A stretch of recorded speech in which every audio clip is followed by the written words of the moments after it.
السلام عليكم، يا رب تكونوا بخير إن شاء الله وفي أحسن حال. وصفة النهاردة، الصغيرين بيحبوها جدا والكبار بيحبوها جدا. الشيش طاووق. أنا هعمله النهاردة بتتبيلة تحفة، تتبيلتي اللي أنا على طول بعمل بيها يعني.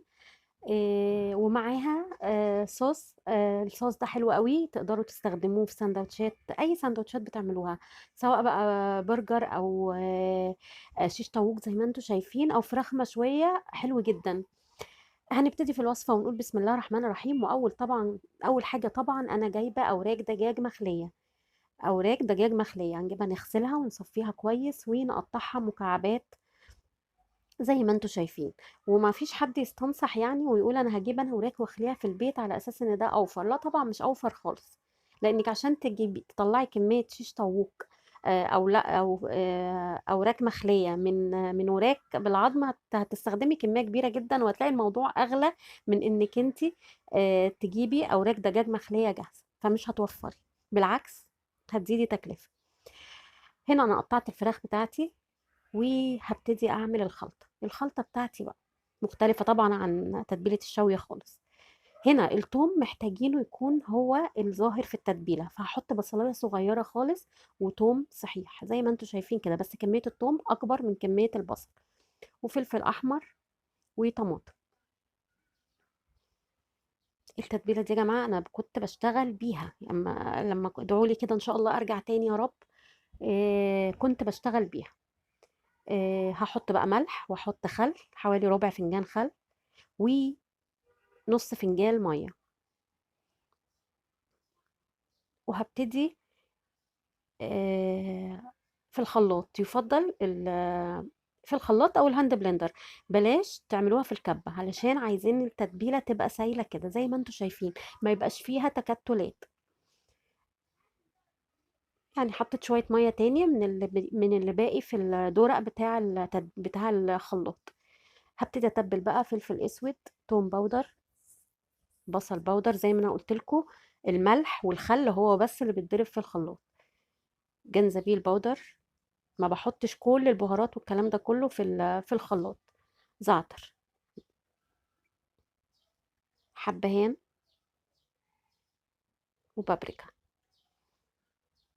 بس كده خلاص. ليه بحط الملح الاول؟ علشان خاطر الملح اتاكد ان هو داب في الخلاط. هحط بقى نص فنجان زيت ونص فنجان لبن. طبعا الخل اللي انا حطاه في التتبيله هيخلي اللبن ده يبقى كانه لبن رايب. وهنحط معلقتين كبار صويا صوص، وهنحط معلقه كبيره مستردة.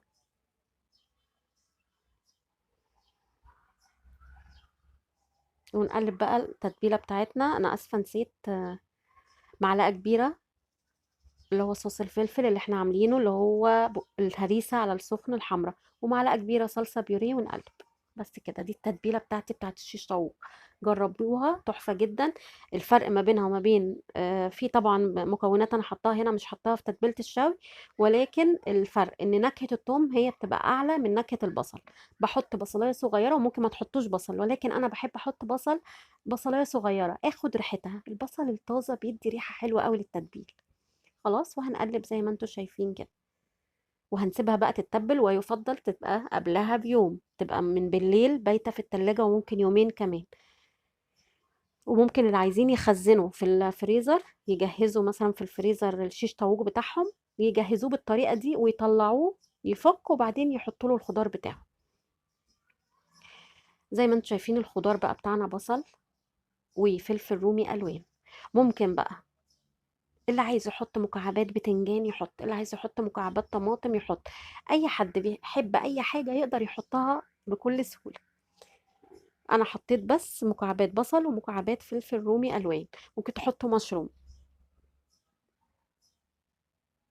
على حسب الرغبة. الحاجات دي زي ما انتم شايفين الكمية كلها اتقطعت اهي.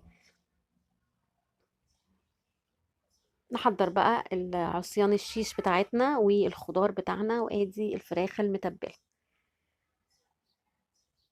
هنبتدي بقى نشكل اسياخ الشيش طاووق بتاعنا. هنحط بقى بصل، فلفل اخضر، فلفل احمر، فلفل اصفر، وبعدين نبتدي نحط فراخ.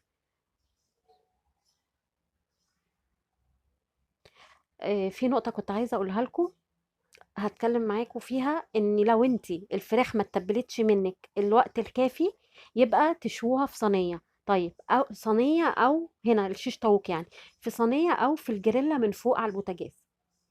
خلاص. طيب لو خدت الوقت الكافي وبايته بقالها يوم او يومين في التلاجة، وخدت الوقت الكافي في التتبيل، يبقى نشويها على شبكة. تمام. طبعا من هنا انا بدأت اسخن الفرن، مشغلة شواية ومشغلة الفرن في نفس الوقت على درجة حرارة 180. ادي كل كمية الشيش طاووق بتاعتي جهزت طبعا، بس ولكن نية يعني. هنقوم رصينها في صينية. ليه انا رصيتها في صينية زي ما انتم شايفين؟ علشان خاطر انا ما خدتش مني التتبيل الكافي، يا دوب قعدت بتاع 3 4 ساعات مش اكتر من كده. فلو حطيتها على شبكة مش هتتبل كويس. يبقى يا تتبل، يا تستوي في صينية في الفرن، يا على جريلا على البوتاجاز. لكن على شبكة مش هينفع. على شبكة امتى؟ لما تكون بايتة في تتبيل بقالها يومين او يوم او ليلة بحالها. هعمل بقى الصوص بتاعي على بال ما الشيش طاووق بتاعي يجهز اللي في الفرن. هنزل بشويه كاتشب، شويه مايونيز، هنزل بمعلقه كبيره مستردة. ما بنكترش المستردة، يا دوب بس نكهه خفيفه منها، علشان هي بتدي طعم جاذع شويه او لاذع شويه بيضايق. فاحنا نحط كميه قليله علشان خاطر ناخد النكهه المطلوبه من غير ما نتضايق. هنا فاكرين طبعا انا لسه ما عملتش الفيديو، انا هو مستنيه لما يتخلل، كنت مستنيه عشان اكمل الفيديو يعني. هنا ده الفلفل انا مخللاه وبجهز لكم الفيديو بتاعه يعني. هقطعه شرايح فلفل هالوبينو.